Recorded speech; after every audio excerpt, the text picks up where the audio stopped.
Olá, meus alunos, tudo bem? Vamos começar mais um tema. Estamos chegando já no final do nosso estudo, né? Como ir para o céu, da nossa série. Esse é um dos últimos temas que nós vamos estudar. É um tema que acaba sendo complexo não pelo tema em si, mas porque foi difundido durante muito tempo diversas interpretações erradas sobre esse tema.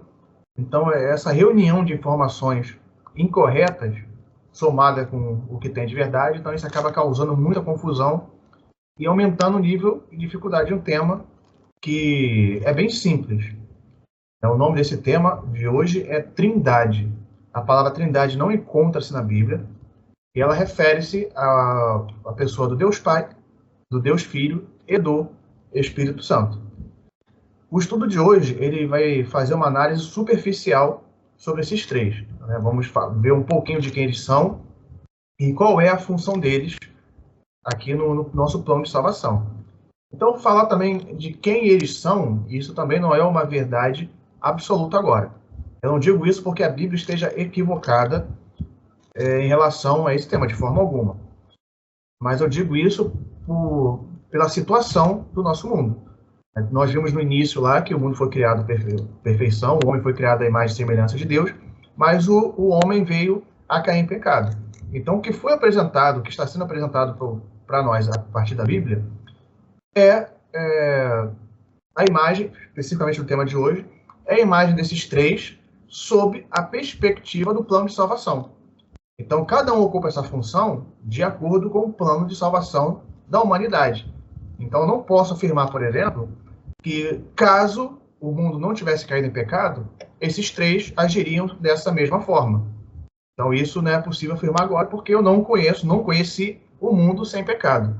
Quem viu o mundo sem pecado foi somente Adão e também Eva. Então, só eles poderiam fazer essa comparação do Deus antes do mundo do pecado e ele depois. Mas, enfim, é importante a gente saber quem são eles hoje e como eles trabalham hoje para o nosso bem. Então, estão lá, cada um no seu lugar. Vamos ver onde cada um deles estão ou estiveram e o que isso significa para a gente, como nós temos que interagir com cada um deles. No estudo de hoje, eu vou citar bastante versículos e estarão em diferentes partes da Bíblia. Então, eu sugiro, para ficar mais dinâmico para quem está estudando, anotar esses versículos e aí no final do estudo, quando vocês terminarem, vocês confiram se o que eu falei está mesmo na Bíblia, está de acordo. É porque eu acredito, se vocês ficarem pausando lá para procurar as passagens, talvez o estudo fique longo demais, fique cansativo demais. Mas enfim, cada um que for estudar, faça conforme a sua vontade. Estou fazendo esse parêntese, porque tem bastante versículo, eu vou ficar indo e voltando de passagem em passagem para poder citar para vocês. Então, a primeira passagem que eu vou ler é a única passagem em que Pai, Filho e Espírito Santo aparecem na mesma cena. Eu falo de Mateus 3, versículos 16 e 17, que é a passagem que fala sobre o batismo de Jesus. Está escrito assim, Mateus 3, versículos 16 e 17. Batizado Jesus saiu logo da água, e eis que se lhe abriram os céus, e viu o Espírito de Deus descendo como pomba, vindo sobre ele. Eis uma voz do céu dizia, este é o meu Filho amado, em quem me comprazo. Algumas pessoas pegam uma fala de Jesus que diz que ele e o Pai são um. Então as pessoas pegam isso aí de forma literal e acreditam que eles são um ser só, uma coisa só. E aqui, pela essa passagem, a gente vê que não. Eles são três pessoas distintas.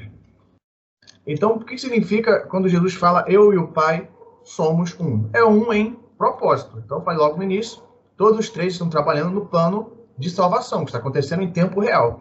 Nesse momento, o plano de salvação está em andamento e vai continuar até os últimos dias desse mundo.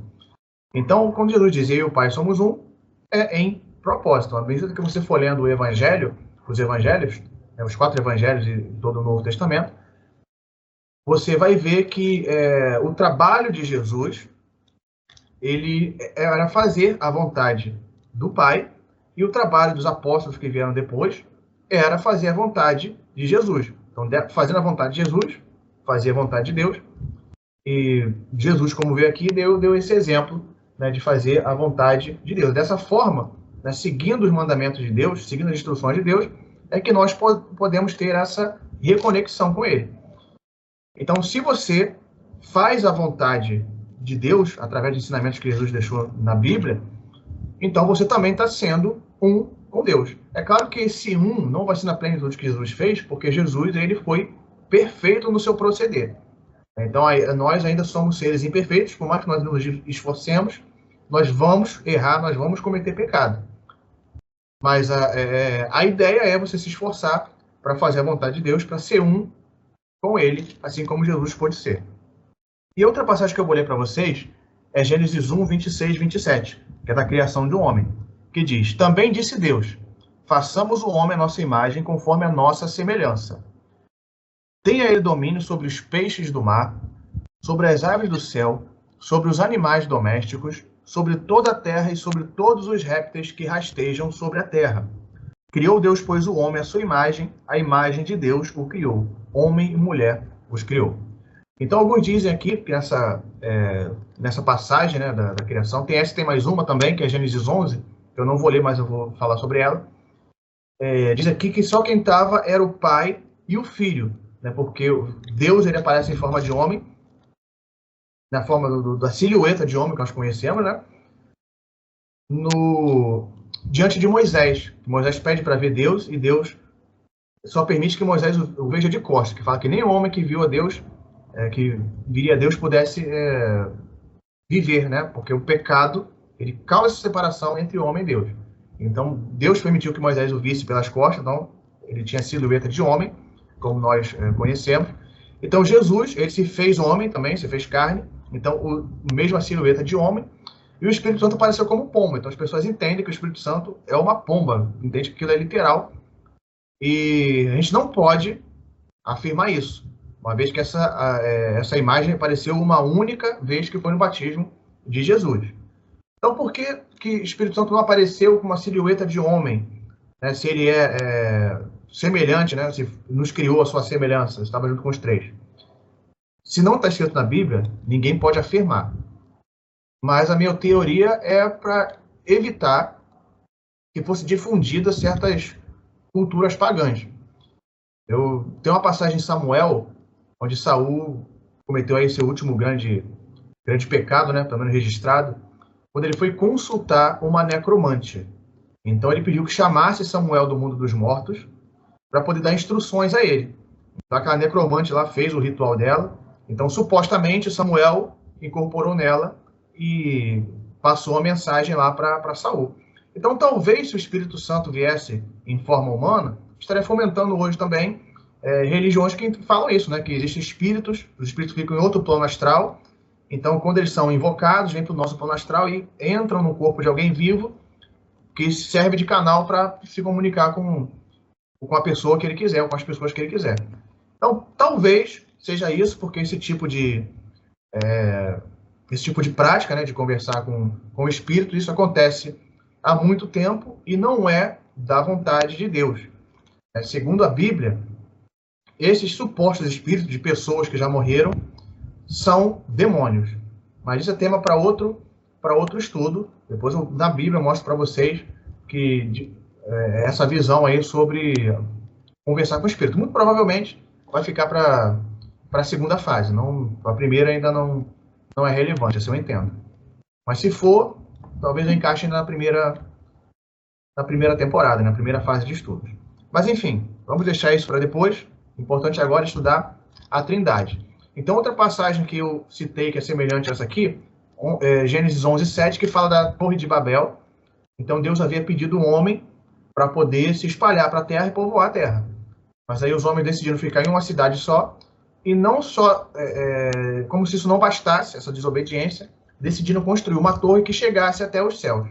Então, Deus reprovou também esse plano, e aí está escrito lá, no versículo 7 do capítulo 11, desçamos e confundamos as línguas.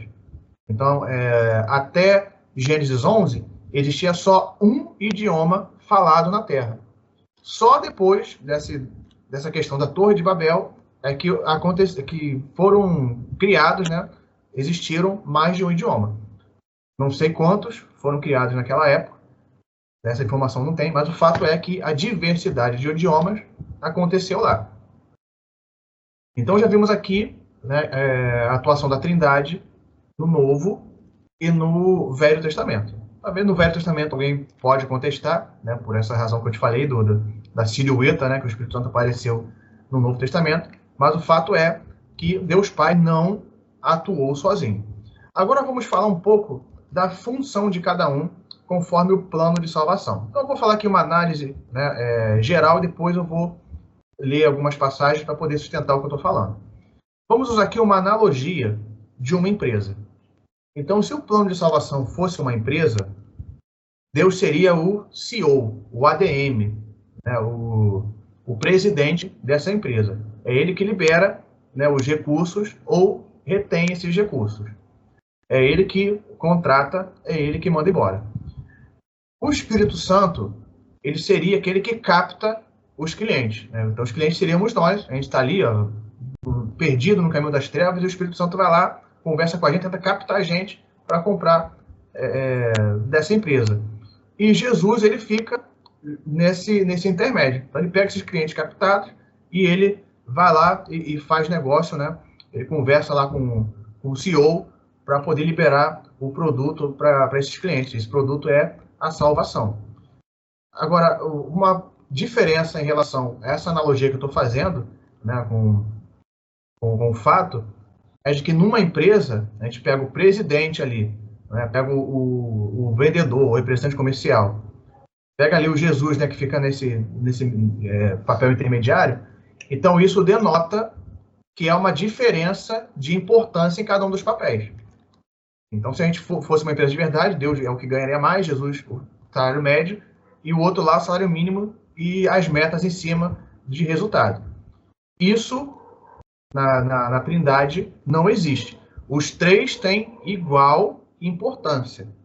As funções de cada um têm igual importância dentro do plano de salvação. Então, essa figura que eu utilizei é só para vocês terem um entendimento razoável do que cada um deles fazem, e não para vocês terem um entendimento de relação à importância ou hierarquia. Não tem uma hierarquia vertical. A questão aqui é horizontal. Todos têm igual importância, o trabalho de um independe do outro. Se houvesse salário para os três ganhariam a mesma coisa, embora os diferentes serviços sejam executados. Então, agora vamos falar do trabalho deles. O primeiro versículo que eu vou ler é no Salmo, capítulo 24. Então, eu já falei para vocês que Salmo 24, né? Salmo não é capítulo. Cada salmo é um número. Então, Salmo 24. Eu falei para vocês que Salmos, né, não é um livro poético e você não deve fundamentar teorias a partir deles, né? Então, não vou fundamentar nenhuma teoria em Salmo. Eu só vou tirar esse versículo daqui porque é o melhor que descreve essa situação, essa função de Deus. Mas há outros versículos para poder sustentar esse tema também. Eu só selecionei essa por questões estéticas, né? Se expressa melhor. Salmo 24:1 diz assim: Ao Senhor pertence a terra e tudo o que nela contém, o mundo e os que nele habitam. Então tá aqui, Deus é o CEO, como eu falei, é o ADM, tudo isso está na mão dele. Então, dos recursos da terra, ele permite, né, ele dá ao homem a administração de 100% desses recursos. E dentro da proporção que cada homem pega, ele tem que devolver 10% a Deus, tem que devolver o dízimo. Isso a gente já viu em estudos anteriores. Então, e outra passagem aqui que mostra que Deus ele é o ADM, Atos dos Apóstolos. Agora vamos lá para o Novo Testamento.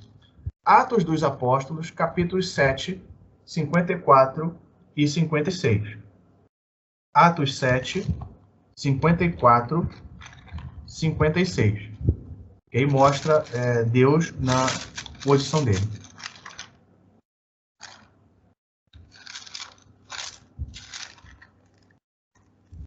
Diz assim, Atos 7, 54, 55, e até 56.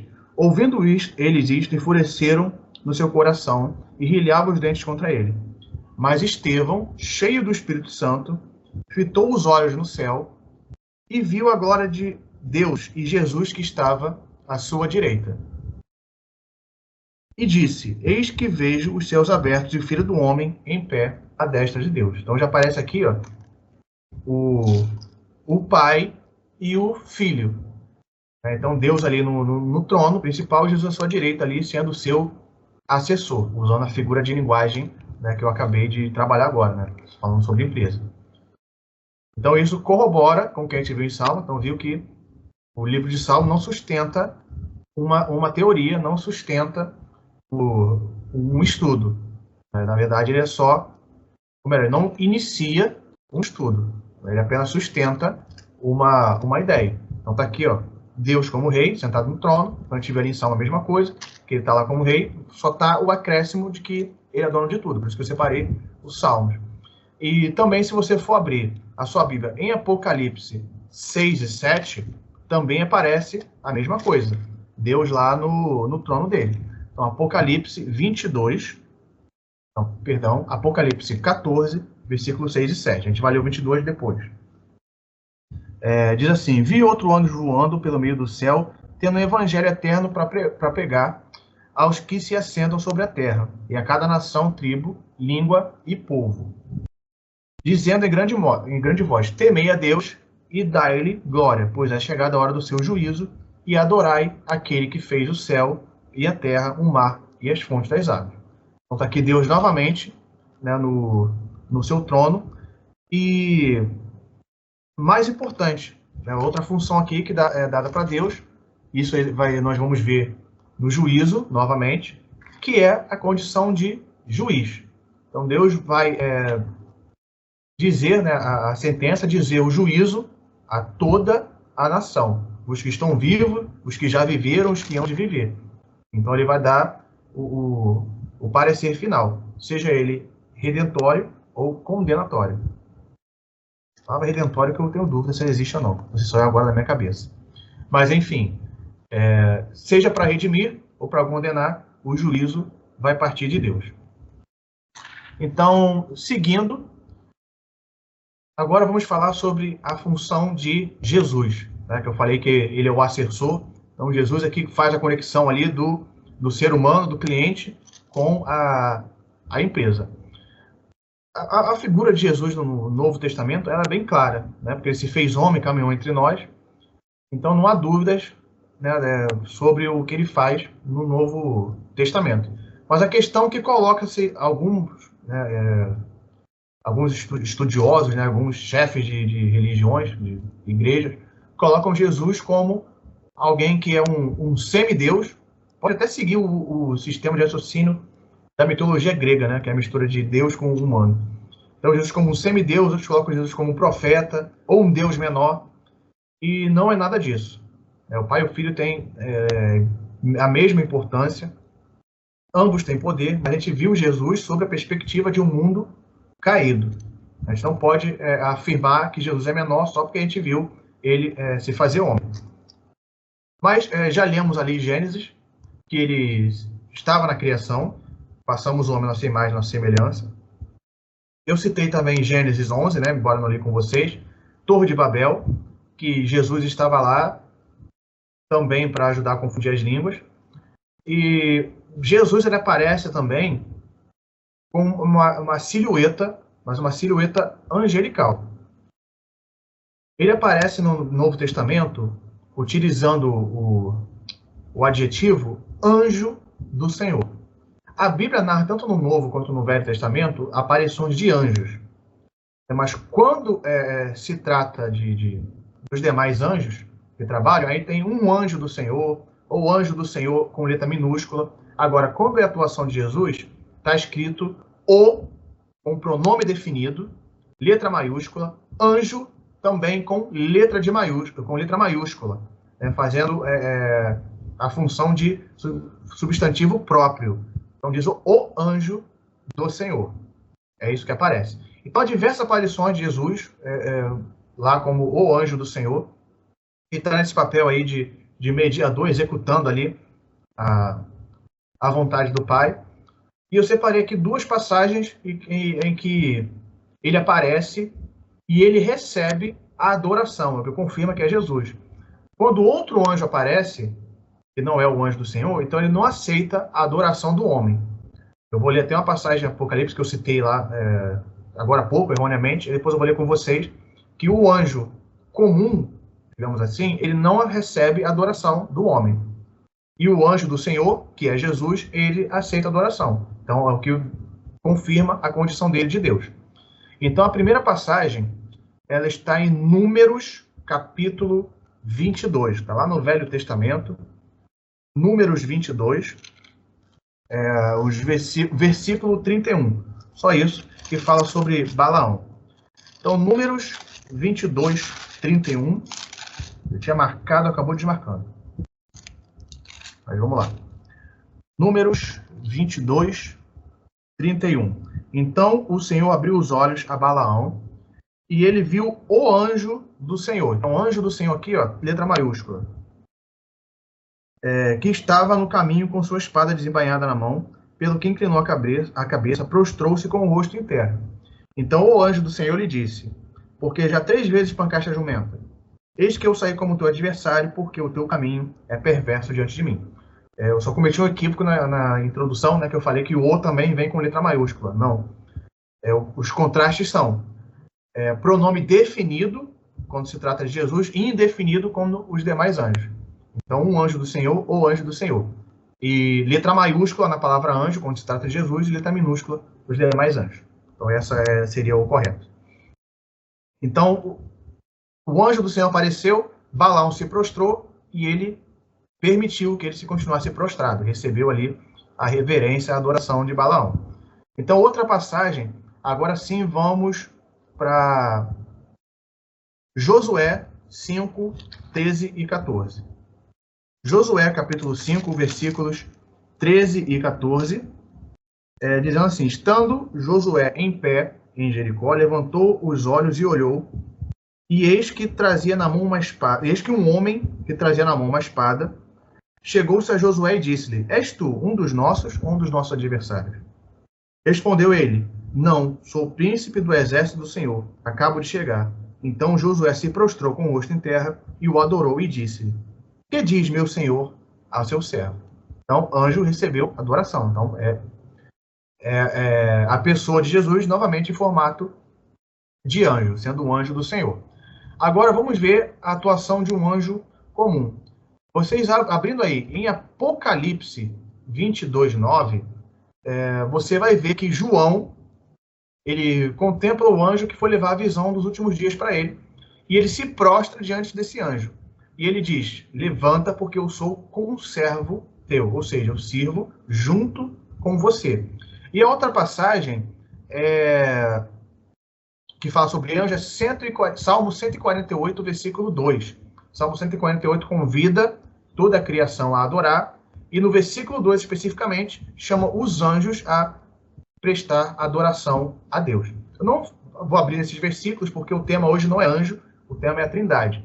Mas eu estou citando esses versículos para que vocês possam fazer a comparação entre o anjo do Senhor, que é a pessoa de Jesus, e os anjos comuns, que, assim como nós, deve obediência a Deus e deve se curvar e deve adorar. Então, a nenhum anjo nós devemos prestar adoração. No Mateus capítulo 4, onde aparece a tentação de Jesus, Satanás ele vem no formato de anjo e pede que Jesus se prostre diante dele e o adore. Então, Jesus ali o repreendeu. Por que isso? Porque repreendeu com a palavra dizendo que somente ao Senhor teu Deus darás culto. Porque anjo, ele é uma criatura de Deus. Então, no sentido adorador e adorado, o anjo ele ocupa o mesmo patamar que nós. Deus é o adorado e nós somos adoradores. A diferença é que os anjos, né, não estão em pecado. E nós, seres humanos, fomos concebidos no mundo de pecado e temos que buscar a redenção. Essa é a diferença. Mas agora, no relacionamento com Deus, nós somos semelhantes no sentido de que ambos devemos obedecer, servir e adorar a Deus. Então, seguindo agora, vamos falar da pessoa do Espírito Santo. que também atua desde o Velho Testamento. Então, o primeiro versículo que eu vou deixar para vocês está em Êxodo. Não, na verdade eu nem terminei de falar em Jesus. Eu falei de Jesus do Novo Testamento, do Velho Testamento, não falei do Novo. Então, antes de passar para o Êxodo para falar sobre o Espírito Santo, vamos ler junto aqui João, capítulo 1, versículo 29. Que embora seja uma função conhecida de Jesus, é interessante a gente ler na Bíblia para não ficar só nas minhas palavras. Então, João, capítulo 1, versículo 29, fala assim: no dia seguinte, viu João a Jesus. Esse João aqui que viu Jesus, está sendo falado, é o João Batista, primo de Jesus. A Bíblia menciona pelo menos dois Joões, né? Tem dois Joões que são, posso dizer, protagonistas aqui, né? Tem uma importância maior. Que é o João Evangelista, esse que escreveu, né, o Evangelho de João e as 3 epístolas ali do Apocalipse. E tem o João Batista, que não tem nenhum livro assinado por ele, mas ele tem uma função muito importante, que ele foi o profeta que anunciou e preparou o caminho de Jesus. Jesus fala que, nascido de mulher, ninguém foi maior do que João Batista, por conta do trabalho que ele ficou incumbido de fazer. Então, João Batista viu Jesus, que vinha para ser batizado por ele. Então ele disse: eis o Cordeiro de Deus que tira o pecado do mundo. Então essa é a função de Jesus, né? Eliminar o pecado do mundo para poder fazer reconexão do homem para com Deus. O pecado causa separação entre Deus e o homem. Então Jesus veio para poder redimir o homem do pecado. Então todo aquele que nele crê e aceita, né, igual vocês estão fazendo aí, estão estudando a palavra de Deus, se vocês aceitarem essas instruções, esses ensinamentos que estão sendo passados para vocês e decidirem praticar, então vocês estão caminhando aí rumo à redenção dos seus pecados, vocês estão caminhando para serem reconectados com Deus. No caso, conectados, né? Porque nós nunca estivemos conectados antes para ter uma separação e haver uma reconexão. Como humanidade, como ser humano, nós estaremos sendo conectados, reconectados. Agora, como indivíduos, conectados. Né? Então, função de Jesus, número 1, essa questão aí da função de reconexão, como redentor dos nossos pecados. E uma função que ele ainda está fazendo agora, lá no céu, neste exato momento, enquanto você está aqui estudando comigo, que é a função de mediador. Então, vamos aqui para Timóteo. Quase que eu citei outro livro. 1 Timóteo 2,5. Eu estou cheio de anotação aqui para o estudo de hoje, então tem que prestar bem atenção para não citar errado. Primeira epístola de Paulo a Timóteo, capítulo 2, versículo 5. Porquanto há um só Deus, um só mediador entre Deus e os homens, Cristo Jesus, homem. E o próximo até é interessante também para nós mesmos, quanto à nossa função no plano de salvação, o qual a si mesmo se deu em resgate por todos, testemunho que se deve prestar em tempos oportunos. Então, a nossa função no plano da salvação. Temos que testemunhar de Jesus para os outros. Mas vamos focar aqui no que Jesus tem que fazer. Jesus está fazendo, na verdade. Que é sendo o mediador, e não um mediador, mas o mediador. O único mediador entre Deus e os homens. Então tem gente que acredita, por exemplo, que alguém morreu, aí vai para o céu ou para outro plano astral, ou fica vagando por aí, ou se transforma, né, em um santo, alguma entidade, para ficar interagindo, intercedendo pelos seres humanos diante de Deus. Biblicamente, esse é um ensinamento errado. Você só tem acesso a Deus através de Jesus. Nenhum ser, nenhuma pessoa que existiu e veio a falecer, não existe nenhum outro Deus, conforme a Bíblia, nenhum outra entidade capaz de interagir com o ser humano e trazer para ele bênçãos, né, realizar pedidos. Você não tem como se comunicar com mortos. Fora Deus, a outra força que atua são as forças satânicas, Satanás e seus anjos. Eles é que atuam procurando enganar os homens, se fingindo de pessoas que morreram, se fingindo de qualquer personalidade, qualquer entidade aí que nós conhecemos hoje. Então, esses são os dois poderes que atuam. É o de Deus e o diabo. O de Deus atua, segundo nós entendemos aqui, pela Bíblia. O diabo ele atua fazendo o oposto aqui da Bíblia, ou utilizando parte dela para poder enganar as pessoas. Mas aí também isso é tema que a gente vai desenvolver mais para frente aí. Por hora, você tem que conhecer principalmente a Deus, porque é através dele que você vai chegar ao céu. E mais para frente eu ensino a vocês como detectar, identificar o diabo e também se livrar dele, né? Expulsar ele da sua vida. Não é você que expulsa, mas através da sua fé em Jesus, aí ele vai ser expulso, vai ser afastado da sua vida. Então vamos continuar. Agora sim terminamos de falar sobre Jesus. Vamos falar sobre o Espírito Santo. Vamos lá para o livro de Êxodo, capítulo 31. Êxodo, capítulo 31. Vamos ler dos versículos 1 até o 4. Êxodo 31, versículos 1 até o 4. Disse mais o Senhor a Moisés: Eis que te chamei pelo nome, a Bezalel, filho de Uri, filho de Ur, da tribo de Judá. E o enchi do Espírito de Deus, de habilidade, inteligência e de conhecimento em todo artifício, para elaborar desenhos, trabalhar em ouro, em prata e em bronze. E aí continua descrevendo aí as habilidades e funções desse personagem. Então, o Espírito Santo, ele aparece no Velho Testamento como alguém que capacita o ser humano a fazer determinada obra em favor de Deus. Então, ele distribui dons úteis para a realização da obra de Deus. Então, eu separei essa passagem, mas tem outras aqui que você, lendo o Velho Testamento, vai conhecer. Aliás, tudo isso que eu estou falando, você lendo a Bíblia de Gênesis e Apocalipse, você vai detectar outras passagens que corroboram com o que eu falei. Então, esse é um conhecimento que você teria se decidisse ler a Bíblia, né, toda. Então, você adquiriria esse conhecimento com o tempo. À medida que você fosse lendo, você aprenderia isso por si só. Mas, como você, espero que vá tomar a decisão para o batismo, é importante você ter esse conhecimento básico, esse conhecimento superficial, como eu falei que seria o estudo, para você ter uma noção de quem é o Deus a quem você vai servir, como ele trabalha para você e como você deve trabalhar em favor dele. Então, esse conhecimento é necessário para o batismo, mas você deve, talvez, terminar esse estudo com alguma dúvida ou outra, né? Deve ter perguntas ainda a fazer. Se acontecer isso, é perfeitamente natural. Conhecer a figura, né, do Deus Pai, Deus Filho, Deus Espírito Santo, isso vai acontecer naturalmente à medida que você for se desenvolvendo.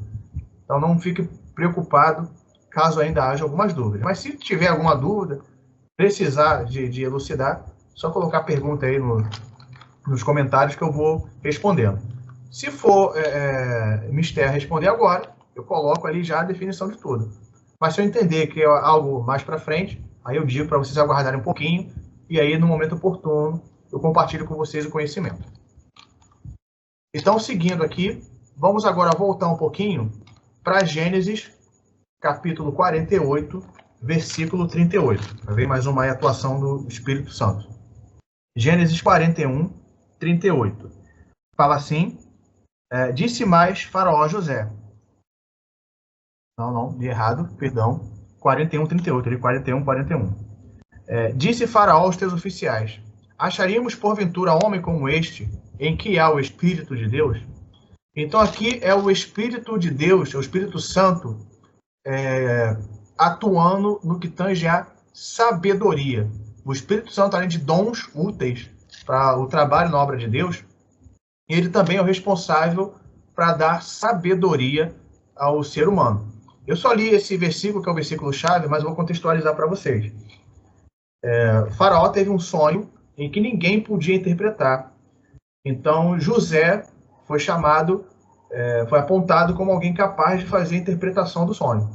Então, José é da linhagem, né, de Abraão. Então, Abraão gerou Isaac, Isaac gerou a Jacó, e Jacó gerou a José. Estou falando de gerou, de gestação, a gente sabe que é a mulher que faz, mas estou falando de gerou no sentido da descendência. Então, ele vem dessa linhagem direta de Abraão, que viria a dar a origem ao povo judeu. Então, Abraão, é muito interessante falar, porque Abraão ele nasceu em uma terra pagã. Então, Deus tirou ele de lá e trabalhou na vida de Abraão para ele poder dar início ao que nós conhecemos hoje como o povo judeu. Então, pessoal, por isso que no estudo passado eu disse que é errado dizer que determinado tipo de lei é só para judeu. Deus nunca deixou uma lei só para judeu. Então, eu repeti o que eu falei no estudo passado. Deus deixou uma lei para os judeus, para que eles cumprissem essa lei, servisse de exemplo para chamar a atenção das outras nações, para que elas olhassem a prosperidade deles e quisessem servir o mesmo Deus que eles. Então, os judeus, sendo detentor do conhecimento maior, né, da lei de Deus, então eles compartilhariam com outros povos que passariam a cumprir essa lei em sua terra. Desse modo, toda a terra deveria conhecer Deus, mas infelizmente os judeus falharam em compartilhar a lei e por isso nós, os gentios, né, recebemos através dos apóstolos de Jesus, né, que receberam de Jesus a lei de Deus e agora temos que fazer essa obra de espalhar a lei de Deus a fim de que toda a terra possa ter o conhecimento